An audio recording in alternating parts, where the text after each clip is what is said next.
चर्या शिरोमणि आचार्य 108 श्री विशुद्ध सागर जी महाराज की, परम पूज्य मुनि श्री 108 अरिजीत सागर जी महाराज की, समस्त मुनि संघ की। तो कार्यक्रम का प्रथम चरण होता है दीप प्रज्वलन, और आचार्य वर्य श्री विशुद्ध सागर जी के चित्रपट समीप दीप प्रज्वलन करने के लिए आज मैं आदर के साथ आवाज़ दे रहा हूं हमारे समाज के वरिष्ठ सदस्य श्री विनोद जी बज और श्री उमेश जी बाकलीवाल को, कि वो दोनों पधारें और चित्रपट के सामने दीप प्रज्वलन करके इस कार्यक्रम का आगाज करें। प्रभु नाम जपने से नवजीवन मिलता है। और इसके बाद द्वितीय चरण मंगलाचरण, और मंगलाचरण के लिए मैं आवाज़ दे रहा हूं हमारे समाज के सुप्रसिद्ध वरिष्ठ गायक और जिनकी आवाज़ में एक अद्भुत जादू है और सभी को थिरकने पर जो मजबूर करते हैं, ऐसे श्री पदमचंद जी पाटनी पधारें और मंगलाचरण की प्रस्तुति करके इस वातावरण को एक भक्ति का स्वरूप दे करके गुंजायमान करें।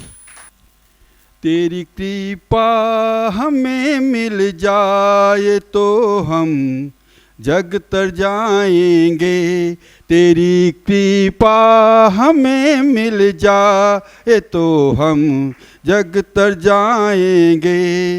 दर्शन दो मेरे गुरुवर, तेरे दर पर हम खड़े। दर्शन दो मेरे गुरुवर, तेरे दर पर हम खड़े। तेरी कृपा हमें मिल जाए तो हम जग तर जाएंगे, तेरी कृपा हमें मिल जाए तो हम जग तर जाएंगे। दर्शन दो मेरे गुरुवर, तेरे दर पर हम खड़े। दर्शन दो मेरे गुरुवर, तेरे दर पर हम खड़े। और पुनः उन पुरानी पंक्तियों के साथ जो मैंने आपको पहले दिन कहा था, हम पूज्य श्री को निवेदन करेंगे कि सुनहरी धूप में भी घनी चांदनी सी होती है। सुनहरी धूप में भी घनी चांदनी सी होती है, और गुरुदेव आपके साथ तो दुनिया नई सी होती है।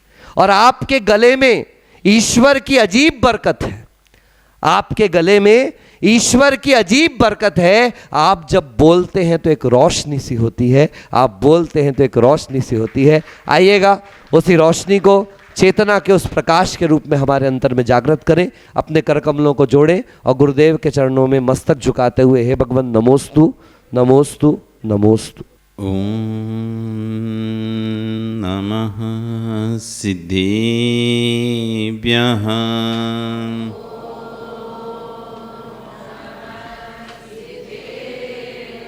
ओम नमः सिद्धेभ्यः।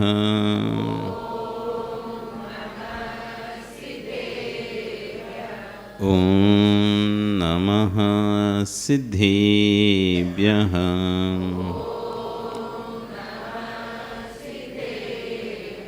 तिर्यणि खग्गिणाय रुतारी मोहि शेर सिरेणि बिहु।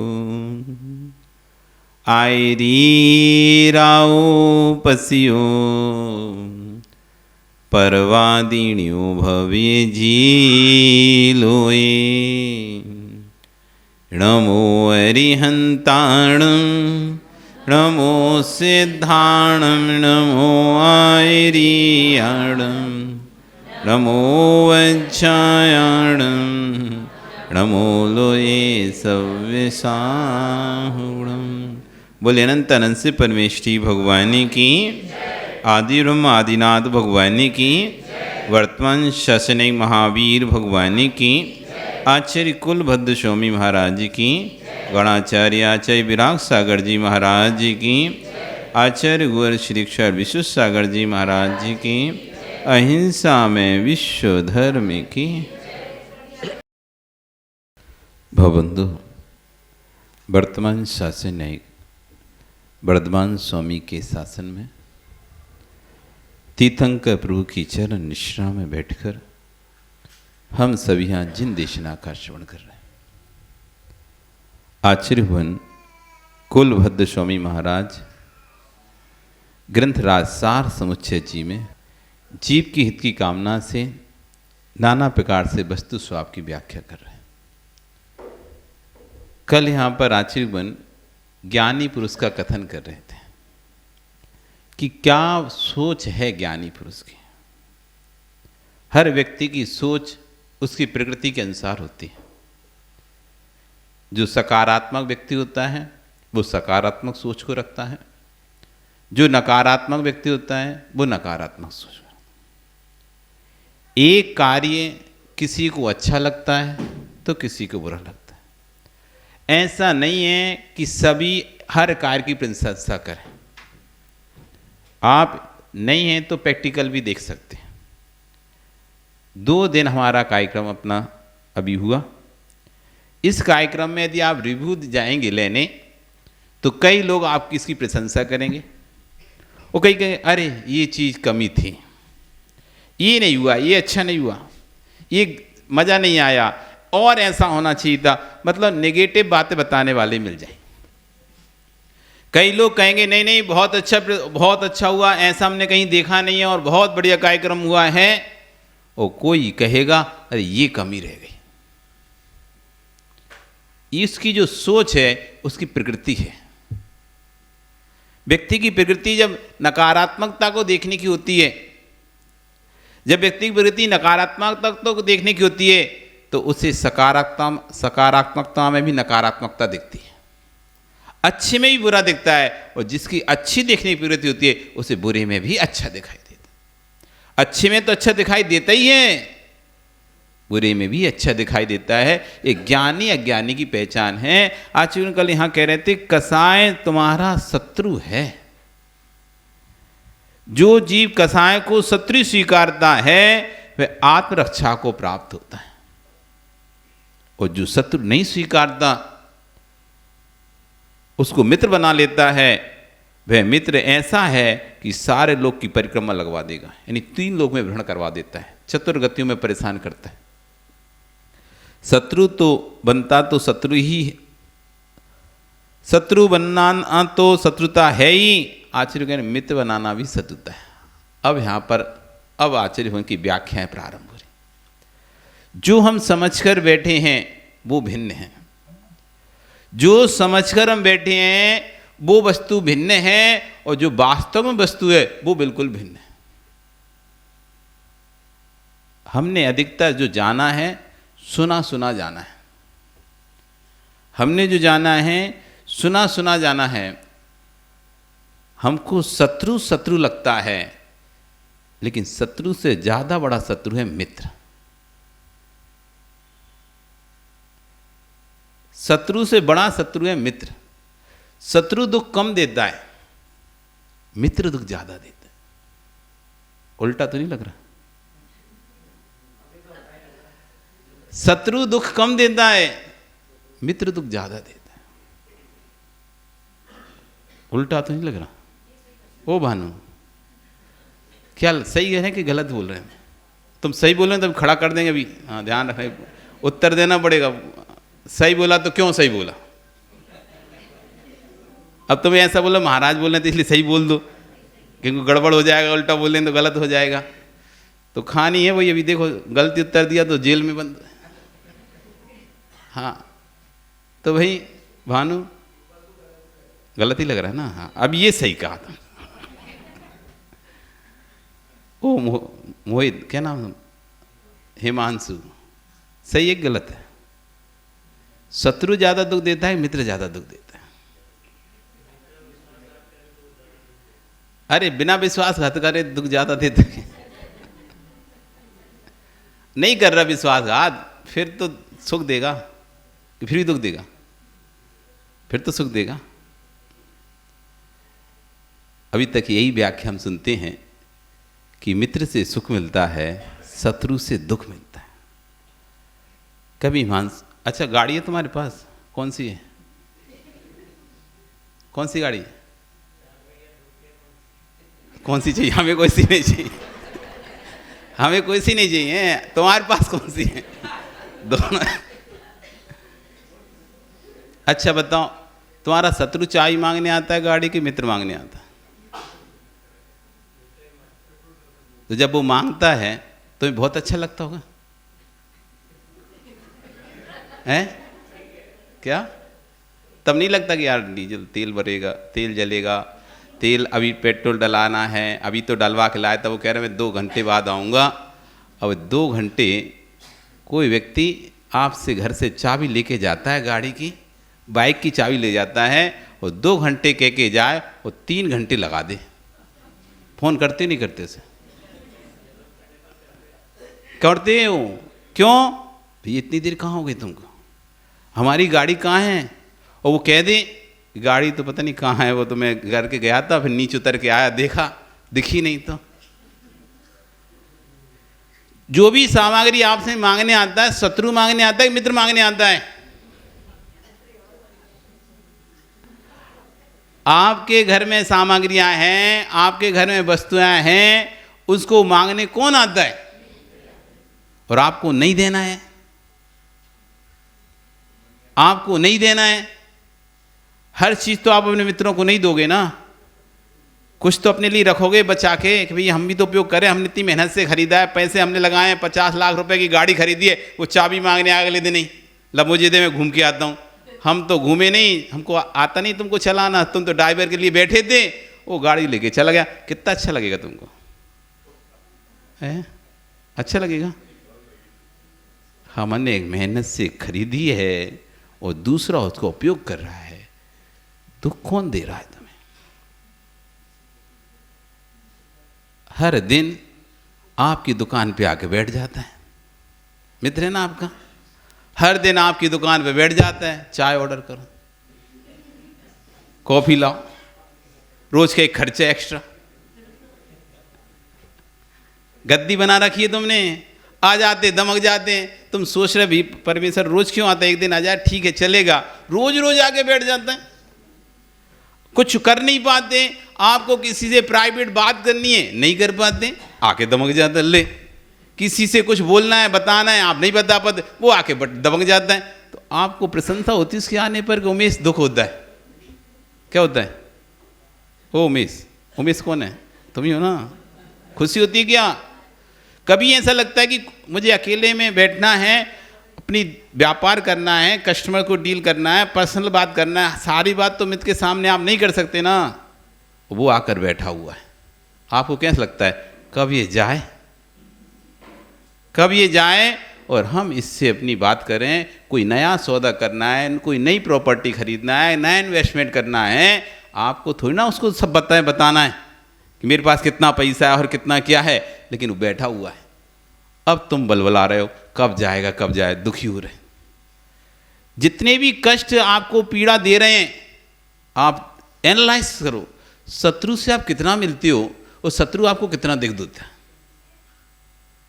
और मित्र से आप कितना मिलते हो। तुमने कहा था कि भैया हमें बुलाना अपने शादी में, पार्टी में, उसने नहीं बुलाया, अब तुम रो रहे हो कि हमारा इतना खास मित्र था, हमको नहीं बुलाया। किसने दुख दिया? शत्रु नहीं बुलाता तो आपको दुख होता, लेकिन मित्र ने नहीं बुलाया, दुख कौन देता है? शत्रु पैसे खा के भाग गया तो ये पता ही था वो तो शत्रु है, तो अब गए पैसा, आपने सोच लिया था अरे उसके हाथ में पड़ गया पैसा, वो गए पैसा, अब तो छोड़ दो, भूल जाओ। और तुमने मित्र को दिए थे, अब वो दे नहीं रहा, अब उससे तुम लड़ भी नहीं सकते, ऊंची आवाज में बात भी नहीं कर सकते, और रोज उससे भैया कब देगा, हाँ देखता हूँ, दे दूंगा, हाँ देखता हूँ। अब अंदर अंदर, ऊपर से तो कुछ नहीं कह रहे उससे, अंदर अंदर से कह रहे कि कैसा आदमी निकला, देखो मैं तो विश्वास से दिया था, मुझसे 10 दिन, जब भी किसी से चर्चा करते बोलते उसके बारे में, 10 दिन बोल के लिया था, आज 10 साल होने वाले। क्या करें, कुछ बोलें तभी मित्रता खराब होती है, कुछ बोलें तभी रिश्तेदारी खराब होती है, इसलिए कुछ नहीं बोल रहे। तो जो कष्ट दे रहा है, तो आचार्य कहने शत्रु बनाना तो शत्रुता रखना तो शत्रुता है ही, मतलब शत्रु को बनाना तो दुख है ही, मित्र बनाना भी दुखी है। जिसके जितने अधिक मित्र उसका उतना ज्यादा दुख, जिसके जितने अधिक मित्र उसका उतना ज्यादा दुख। जितने अधिक मित्र होंगे उतना ज्यादा मेंटेनेंस करके रखना पड़ेगा। एक शादी ब्याह में सबका ध्यान रखना पड़ेगा, किसी फंक्शन में सबका ध्यान रखना पड़ेगा, और जिसको छोड़ दिया बस वही फोन लगा के सुनाएगा, क्यों भैया, क्यों भाई, हमको पहचानते नहीं हो क्या, हमको तुम्हारे शत्रु हैं क्या जो हमको नहीं बुलाया, बड़े आदमी हो गए तुम तो, अब तुम क्यों याद रखोगे किसी को। इस तरह से अनेक प्रकार से तुमको पिंच कर करके, और एक दिन नहीं सालों साल सुनाएगा। कौन दुख दे रहा है आपको? फोन करना भूल गए आप उससे, आप उसको सम्मान करना भूल गए, आप उसको बुलाना भूल गए। अब पूरे जीवन सुनो अब उसकी बात।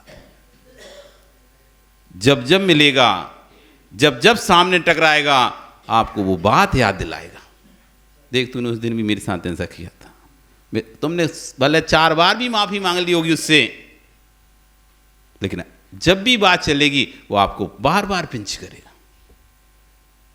कौन दुखी कर रहा है, शत्रु या मित्र? अब बताओ भानु।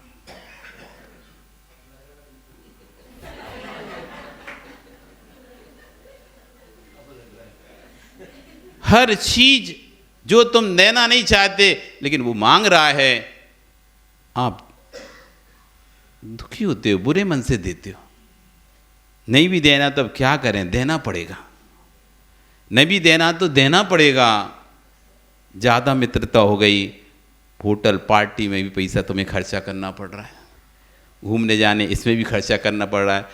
कम मित्र थे, आराम से शांति से रहते थे। जब से मित्रता बढ़ी है, तुम सोच रहे हो कि सुख बढ़ा है, तुम सोच रहे हो पहचान बढ़ी है, तुमने शत्रुओं को जन्म दिया। नया मित्र नहीं, नया शत्रु। एक नया मित्र एक नया शत्रु को जन्म दे रहे आपने। जब तक आप और उसकी बन रही है, आप घनिष्ठ मित्र दिखाई दोगे, और जिस दिन बनना छूट गई, तुम विश्वास रखना, बाहर का शत्रु जितना कष्ट नहीं देगा, उससे ज्यादा कष्ट जो तुम्हारा मित्र घना था वो ज्यादा कष्ट देगा। राम ने रावण का हित नहीं किया, राम ने रावण का कितना हित किया, और विभीषण ने रावण का कितना हित किया।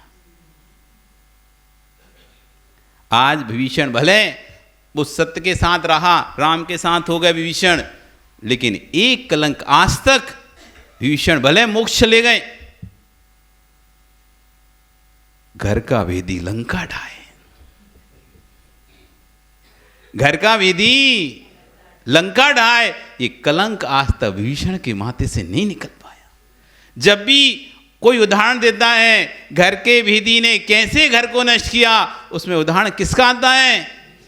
विभीषण का आता है कि घर का व्यक्ति जब शत्रु बनता है तो जो दुख शत्रु नहीं दे पाता बाहर का, उससे ज्यादा गहरा दुख मित्र देता है। शत्रु का घाव भर जाता है, लेकिन मित्र का दिया हुआ घाव नहीं भरता। एक कहानी सुनते थे पहले लकड़हारे की, सिंह और लकड़हारे की, कि एक लकड़हारा था, जंगल में लकड़ी काटने गया, तभी वहां पर एक शेर उसको दिखाई दिया, जो बड़ी दयनीय अवस्था में था, बड़ी पीड़ा में था। उसके पैर में कांटा लग चुका था, जो कि वो निकाल नहीं पा रहा था, और उसकी पीड़ा उससे सहन नहीं हो रही थी। तो ऐस आंखों से झरझर आंसू उसके बह रहे थे, दयनीय अवस्था थी। शेर को जैसी लकड़हारे ने देखा, भागने लगा, लेकिन थोड़ी देर भागकर देखता कि शेर तो पीछे नहीं भाग रहा। पीछे मुड़ के देखता है तो शेर उसे दर्द भरी निगाहों से देख रहा था। मतलब अपन किसी से आशा भरी निगाह से देखते ना किसी को, भैया कष्ट है, थोड़ा तुम हमारा उद्धार करो। नज़र से पता चलता है, क्रोध नज़र से पता चलता है, प्यार नज़र से पता चलता है। वो कहते हैं इस नज़र को पढ़ना श्वान भी जानता है। जब आप प्रसन्न होते हैं तो श्वान घूमकर आपके चारों तरफ पूंछ हिलाकर घूमता है, और जब आप क्रोध में होते हैं तो वो भी दौड़ के भाग जाता है। नजरें सब बता देती हैं, छल कपट भी नजरें बताती हैं। पढ़ने वाला जानना चाहिए, बस नजर पढ़ने वाला होना चाहिए। बाहर का अंतरंग का जो आपका मानस है, अंतरंग के जो भाव हैं, वे भाव को बताने की सामर्थ्य है तो चेहरे के अंदर है, आपकी नजरों के अंदर है।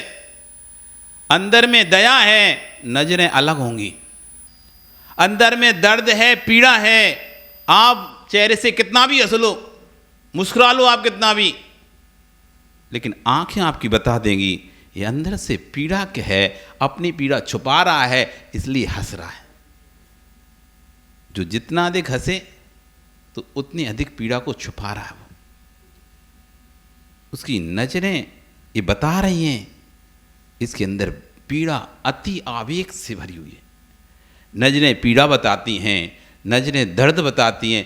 तुम्हारे सिर में दर्द हो, पेट में दर्द हो, शरीर के किसी स्थान पर दर्द हो, आपकी आंख बता देगी इसको दर्द है, पीड़ा से पीड़ित हो रहा है। देख लेना आप, किसी व्यक्ति को प्रसन्न हो उसकी आंखें देखना, क्रोधी हो उसकी आंखें देखना, लोभी हो उसकी आंखें बोलना, किसी ने चोरी की हो उसकी आंखें देखना, कोई भयभीत हो उसकी आंखें देखना। ट्रेन में जाते हैं, कई बार टीसी आते हैं और कई बार टिकट पकड़ते नहीं, कई बार वो पकड़ लेते हैं और कई लोगों को ऐसे देखते हुए निकल जाते हैं। कई लोग उसी को उठाते हैं जिस पर टिकट नहीं होता है। ऐसा क्यों? इतने लोगों में से बहुत से लोग टिकट ही नहीं मांगता, चला जाता, लेकिन किसी को ऐसे उठाता है, हाँ टिकट तुम्हारा दिखाओ, वो हाँ नहीं है टिकट। क्या है, इतने साल उनको टीसी का काम करते करते हो गया है, लोगों की नज़र पकड़ लेते हैं। वो नज़र चुराता रहा था, तुरंत पकड़ लिया, ये मुझसे नज़र चुरा रहा है, इसका मतलब कुछ गड़बड़ है। नहीं तो जिस पर टिकट रहता ना, वो टीसी को इंतजार करता कब आया टीसी में दिखाऊं टिकट। हाँ पक्का, जिस दिन तुम टिकट लेके बैठोगे तो आपको इंतजार रहेगा टीसी आए और मैं उसे टिकट दिखाऊं, देखो हमने टिकट लिया है। और ये भी इंतजार है टीसी आए और देखे इस पड़ोसी ने टिकट नहीं लिया। पता चल जाएगी पड़ोसी ने टिकट नहीं लिया आपका, बिना टिकट के आप इंतजार करोगे। क्या इंतजार करोगे कि टीसी आए, मैं तो फट से टिकट दिखाऊं, जब इससे पूछे इसका चेहरा देखूं क्या होता है, तो टिकट देखेगा। तो टीसी भी जब निकलता है तो आपका चेहरा देखता है। जैसे आप देख रहा है कि नज़र चुरा रहा है, थोड़ा सा भी मुझे नहीं देखना चाहता है, तुरंत पूछ लेता है टिकट तुम्हारा। देखा है तो बिल्कुल बैठा है, हाँ आ जाओ, ओके ठीक है, टिकट हाँ है, रहने दो, खत्म काम, नाम बताओ बस, टिक करो, चला गया। नहीं देखा कभी, ऐसा नहीं हुआ क्या? बिल्कुल होता है। जब हम टिकट लेते हैं तो हमारी नज़र कुछ और होती है, और जब हम टिकट नहीं लेते हैं तब हमारी नज़र कुछ और होती है। कितना अंतर होता है। जब टिकट लेके बैठते हैं, कब आएगा टीसी, कब आएगा टीसी, आंखें देखती हैं। और जब टिकट नहीं लेते हैं, आना जाए टीसी, आना जाए टीसी।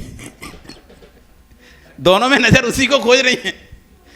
उसमें है कब आए टीसी, मैं निकालूं टिकट और दिखाऊं, आ ना जाए टीसी, आए तो जल्दी से बाथरूम में घुस जाओ, पकड़ा जाऊंगा। ये नजर बड़ी कमाल की है।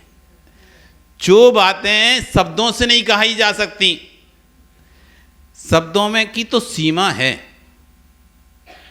प्रकाश, शब्दों की एक सीमा है। आप शब्दों में लिमिट का ही बोल पाओगे, लेकिन नजरों की सीमा असीम है। शब्दों की सीमा सीमित है, शब्दों में सीमित ही वर्णन होता है, लेकिन नजरों में असीम है। जो बातें शब्दों से नहीं हो जाती, वे बड़ी बड़ी बातें नजरों से हो जाती, होती नहीं होती। तो ये नजर पड़ना जिसको आ जाए,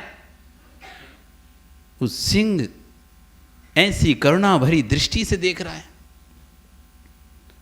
हम तो लोभी की भी नज़र समझ में आ जाती है, मानी की नज़र भी समझ में जाती है, मायावी की भी आ जाती है, करुणा जिसके अंदर करुणा है उसकी नज़र भी समझ में आती है, जिसके अंदर क्रोध है उसकी भी समझ में आती है, जिसके अंदर छल कपट है सब समझ आती है। इतने साल हो गए लोगों के पास, लोग आते हैं ना हमसे। अब देखो जिसके पास ज़्यादा जिस चीज़ के लोग आते हैं, मतलब लोगों का संपर्क ज़्यादा है, क्या शुरू से ही एक ऐसा मतलब नियोग ही था हमारी कुंडली में कि संपर्क हमको लोगों से ही रहना है। तो व्यापारी मिला तो LIC का मिला था,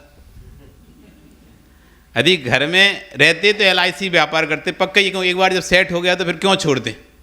चलता और बहुत अच्छा चल रहा था, तब भी संपर्क लोगों से ही था, वहाँ भी यही पढ़ना था, ये कराएगा कि नहीं कराएगा, शहरी पढ़ते रहते थे, कराएगा नहीं कराएगा, पागल तो नहीं बना रहे अनु। तो जब वहाँ रहे तब भी घूमना था और लोगों से मिलना था, और दीक्षा हो गई मुनि बन गए तब भी घूमना है और लोगों से मिलना है। तो मतलब किस्मत में कहते हैं ना, कुंडली में घूमने वाला व्यापार था, जनसंपर्क वाला व्यापार था। तो देखो वहां रहे तो भी जनसंपर्क, और मुनि बन गए तब भी जनसंपर्क। अच्छी तरह से, बहुत अच्छी तरह से हम चेहरा देख के बता सकते हैं ये व्यक्ति के अंदर के भाव क्या है। उस सिंह का जैसे उसने चेहरा देखा, समझ गया ये खाने के लिए नहीं, ये मदद के लिए अपनी दृष्टि उठा रहा है। पास में जाता है, देखता है सिंह के पैर में बड़ा कांटा लगा हुआ है, वो पीड़ा से कराह रहा है, दर्द से कराह रहा है। सिंह की आंखों से उससे स्पष्ट समझ में आता, सिंह दया करुणा की गुहार मांग रहा है, और वो उसके एहसान के लिए तैयार, मतलब तुम मेरे एहसान करो, मैं तुम्हारा सदैव ऋणी रहूँगा। इस तरह उसकी निगाहें उस बात को कह रही हैं, और उसका कांटा निकाल देता है। और जैसी कांटा उसका निकालता है, सिंह को तो ऐसी राहत मिलती है, ऐसी राहत मिलती है भैया, जैसी रात तुम 2 घंटे बैठ रहे हो, 3 घंटे बैठ रहे हो, और तुम्हें वॉशरूम जाने ना मिले, और अब जोर से लग रही है तुम्हें, और फिर तुम जब वॉशरूम जाओ, कैसी राहत मिलती। बहुत जोर से लग रही थी तुमको, जाने नहीं मिल रहा था, और जैसी सभा समाप्त हुई और तुम सबसे पहले दौड़े तो वॉशरूम का गेट खोला, अंदर गए, उसके बाद जो तुम्हें रिलैक्स मिलता है, शांति मिली नहीं मिलती क्या? ओ विनोद, कभी मिली क्या शांति? शर्माना क्या है? कभी इतनी देर रोक के रखे हो, कभी हो जाता है रोकना पड़ता है।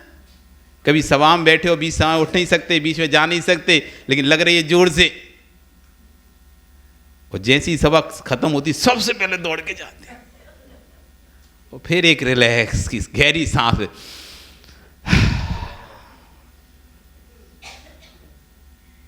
अब आया जान में जान।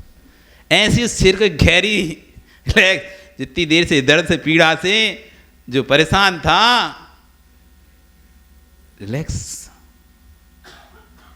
अब देखो कहानी के शेर इसलिए बोल सकते हैं, है ना, तो कहानी के शेर हम बोल देते हैं, तो कहानी के शेर बोलते हैं। नहीं तो सोच शेर तो महाराज जी बोलते नहीं, आप कैसे फिर शेर बोला? भी कहानी का शेर सब कुछ करता है, बोल भी लेता है। आप समझ जाओ भावात्मक दृष्टि से, भावात्मक दृष्टि से बोलता है, लकड़हारे तूने मेरा पैर का कांटा निकाला, तू मेरा उपकारी है, और आज तू जो लकड़ी काटे मैं तेरे घर पर छोड़ के आऊंगा। उपकारी का उपकार, आचार्य कहते हैं जगत में सबसे बड़ा पापी वही है जो उपकारी के उपकार को भूल जाए। एक व्यक्ति ने जब आपको उपकार किया था, भले आपने उसने 1 रुपए का उपकार किया था, लेकिन वो 1 रुपए उस समय आपके लिए अभय दान था। आज आप बड़े आदमी हो गए हो और कहते हो क्या ही किया था, 1 रुपए तो दिया था, लेते रहा 1 के 10। भैया वे अब तुम 10 ही दे दो, पर जो 1 रुपए की कीमत थी, तुम्हारा जीवन मरण एक फोन पे टिका हुआ था, और एक फोन करने के लिए तुम्हें एक सिक्का की जरूरत थी। डायल वाले आते थे ना, सिक्का डालो बात करो, उस समय तुम ढूंढ रहे थे कहीं एक सिक्का मिल जाए, बस एक सिक्का मिल जाए, और एक व्यक्ति ने तुम्हें 1 सिक्का दिया, 1 सिक्के तुमने खबर पहुंचा दी, मैं इधर हूं, जल्दी से मुझे बचा लो। वो घर वाले जल्दी आ गए, तुम्हें बचा लिया। अब तुम उस व्यक्ति का ही मिला, कह देखो याद है जब तुम मरण के समय पे थे, जीवन की आशा छूट रही, तुमने मैंने क्या दिया था? 1 रुपये तो दिया तुमने, लो तुम्हारा 1 का 100 ले लो तुम। नहीं भैया, वो 1 रुपये की जो कीमत थी, अब तुम 1000 भी दे दो, वो कीमत आप चुका नहीं सकते कभी। इसलिए भैया, भानु, अनूप, हिमांशु, माता पिता ने जो उपकार किया है तुम्हें जन्म देके, पूरे जीवन भर भी तुम उनकी सेवा करो, उनके चरण धो के पियो, तब भी तुम उनके उपकार को नहीं चुका पाओगे। वो चाहते गर्भ में मार सकते थे। मेरी स्थिति नहीं है पालने की बच्चे को, मैं नहीं पाल पाऊंगा। चाहते तो वो पिता माता गर्भपात कराकर तुमको गर्भ में मार सकती थी, लेकिन उसने पृथ्वी पर तुम्हें जन्म दिया है। इस उपकार को मत भूलो। जितने भी बेटे हैं और आज जिनके पिता जीवित हैं, देखो जिनके चले गए वे तो अब याद ही कर पाएंगे, लेकिन जिनके जीवित हैं अपने पिता का, माँ का इतना सम्मान रखना, इतना सम्मान रखना। गलती हो भी जाए तो तुम झुक जाना, उनको मत झुकाना। गलती उनकी भी हो, वो ही चिल्लाए हो, तुमने कभी कोई गलती नहीं की, बिना गलती के चिल्लाए हो, तब भी उनको मत झुकाना, तुम ही माफी मांग लेना। एक माँ ने रात भर, आज चर्चा चल रही थी, हाँ अपनी तो चर्चा चल रही थी, क्लास हमारी क्लास में बहुत चलती है अंदर ही अंदर वाली, एक 4 साढ़े 4 बजे क्लास होती है। पता कौन सी क्लास होती है? दुनिया भर के प्रश्न ढूंढ के लाते हैं ऐसे कठिन कठिन, और बंदूक जैसे AK-40 जैसे खट खट खट खट, एक बंद होता है, दूसरा बंद होता है, तीसरा बंद होता है, चौथा 5वां, खट खट प्रश्न ऐसे बंदूक जैसे चलाते रहते हैं हमारे ऊपर। इसका भी उत्तर दो महाराज, इसका भी उत्तर दो, इसका भी उत्तर दो, इसका भी उत्तर दो। तो एक पूछ रहा था, तो उसमें हम दे रहे थे कि जितना राग माता पिता को बेटे से होता है, उतना राग बेटे को माता पिता से नहीं होता। जितना राग बेटे को पिता को बेटे से होता है, उतना बेटे को माता पिता से नहीं होता। क्यों? कि पिता को माँ को तो राग इसलिए कि उन्होंने रात भर जग कर, जब वो रो रहा था पूरी रात नहीं सोकर भी उसे गोदी में ले लेकर घूमते रहे, उसकी दवाई की, उसको तबीयत खराब होने पर जगह जगह घूमे, पर वो ज्ञान बेटे को तो है ही नहीं है।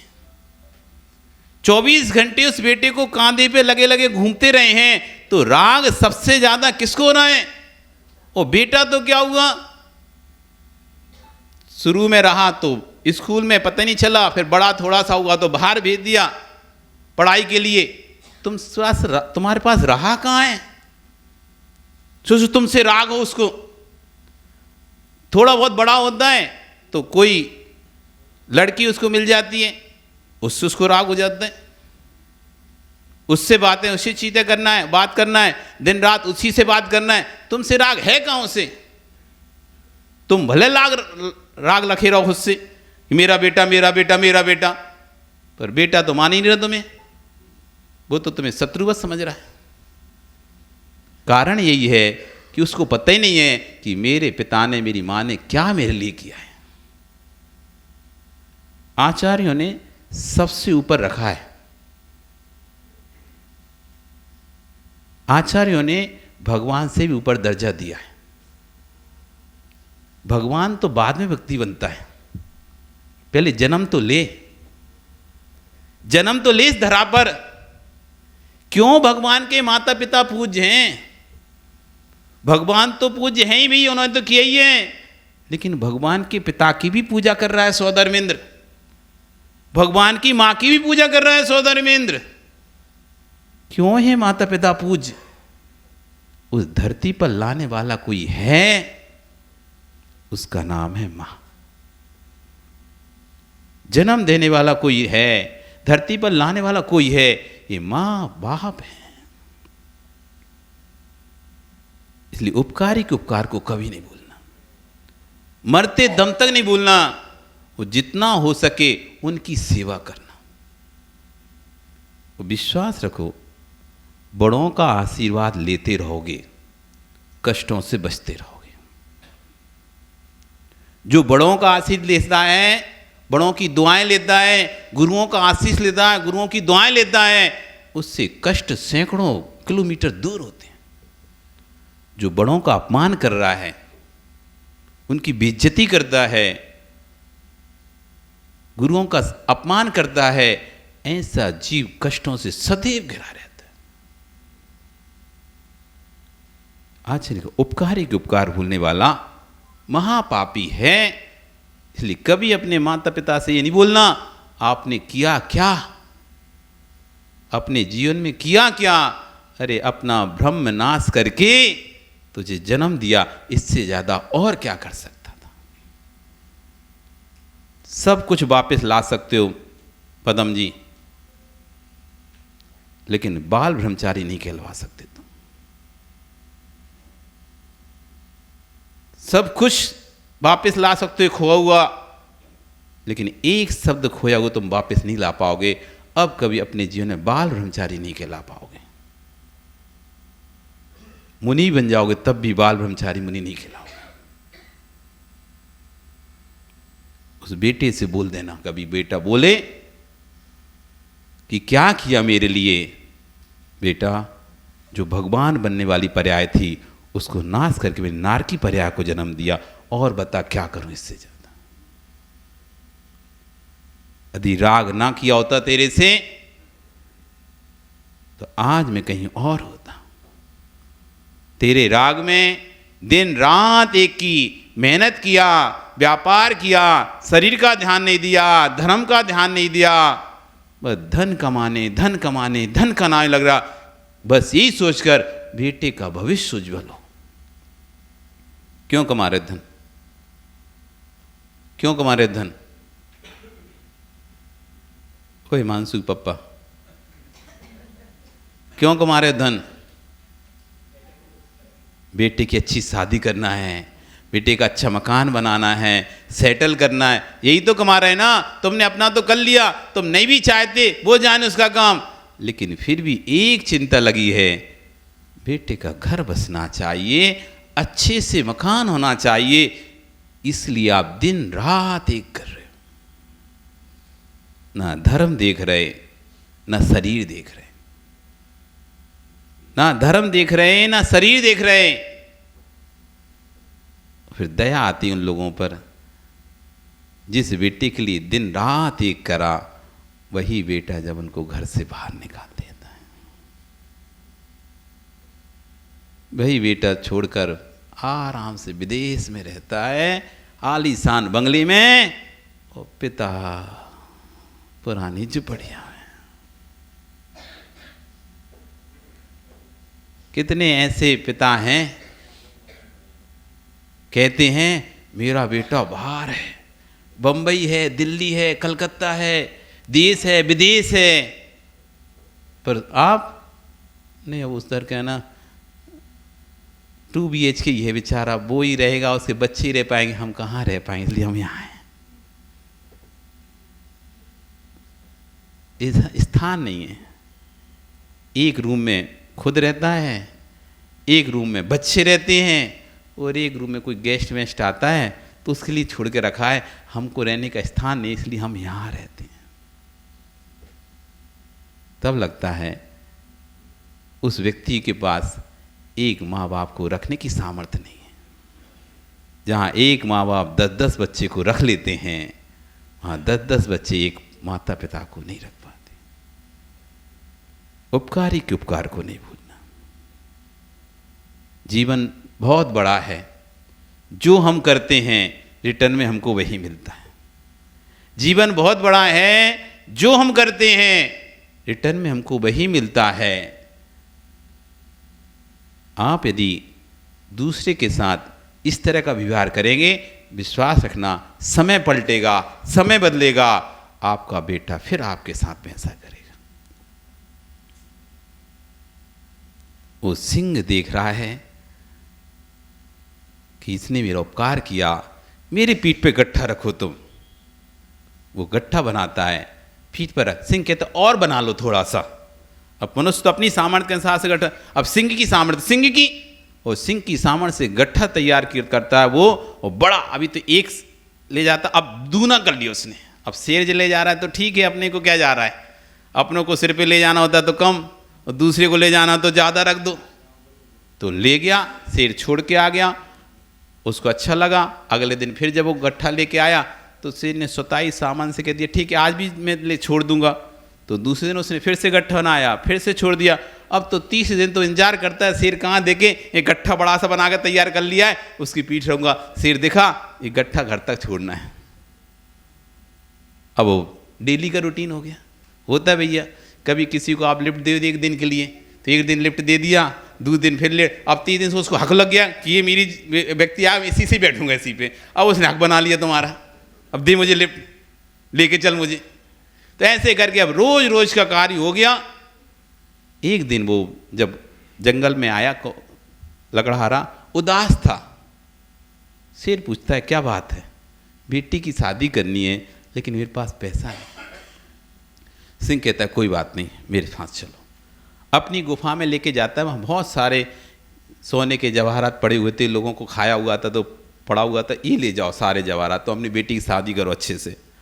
और किस्सा वो लकड़ा बड़ा खुश होता है और लेके चला जाता है, और अच्छे से बड़े ठाट भाट से सब तैयारियां शुरू करता है, और सिंह के पास भी निमंत्रण देता है अपनी बेटी में की शादी में आने के लिए।